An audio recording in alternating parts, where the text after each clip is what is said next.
ଯେତେବେଳେ ସୂର୍ଯ୍ୟ ଭଗବାନ ଦକ୍ଷିଣାୟରୁ ଉତ୍ତରାୟକୁ ଗତି ପରିବର୍ତ୍ତନ କରନ୍ତି, ସେତେବେଳେ ମକର ସଂକ୍ରାନ୍ତି ପର୍ବ ସମଗ୍ର ଭାରତରେ ପାଳନ କରାଯାଏ।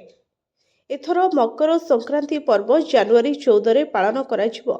ଯଦିଓ ମକର ସଂକ୍ରାନ୍ତିକୁ ଦାନ କରିବା ଅତ୍ୟନ୍ତ ଗୁଣାତ୍ମକ କାର୍ଯ୍ୟ ଭାବରେ ବିବେଚନା କରାଯାଏ, କିନ୍ତୁ ଏହି ଦିନ ଏହିସବୁ ଜିନିଷ ଦାନ କରିବା ବିଲକୁଲ ବି ଉଚିତ ନୁହେଁ।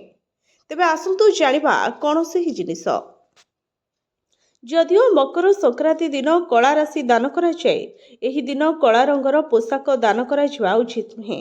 ବାସ୍ତବରେ ସନାତନ ଧର୍ମରେ କଳା ରଙ୍ଗ ନକାରାତ୍ମକର ପ୍ରତୀକ ଭାବରେ ବିବେଚନା କରାଯାଏ।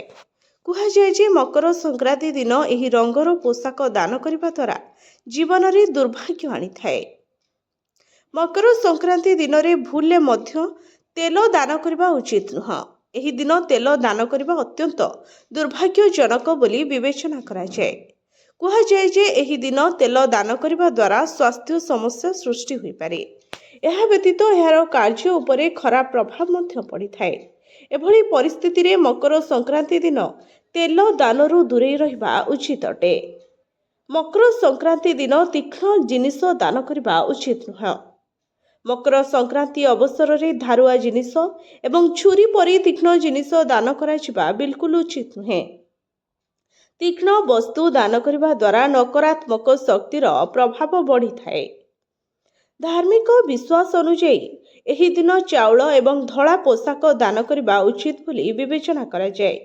କୁହାଯାଏ ଯେ ଏହି ପୋଷାକ ଏବଂ ଶସ୍ୟ ଚନ୍ଦ୍ର ସହିତ ଜଡ଼ିତ, ଯାହା ସୂର୍ଯ୍ୟଙ୍କ ଶକ୍ତି ସହିତ ମେଳ ଖାଉନାହିଁ। ମକର ସଂକ୍ରାନ୍ତିରେ ପୁରୁଣା ଚିରିଯାଇଥିବା ପୋଷାକ, ନଷ୍ଟ ହୋଇଥିବା ଦ୍ରବ୍ୟ କିମ୍ବା ଅଦରକାରୀ ଜିନିଷକୁ ଦାନ କରନ୍ତୁ ନାହିଁ।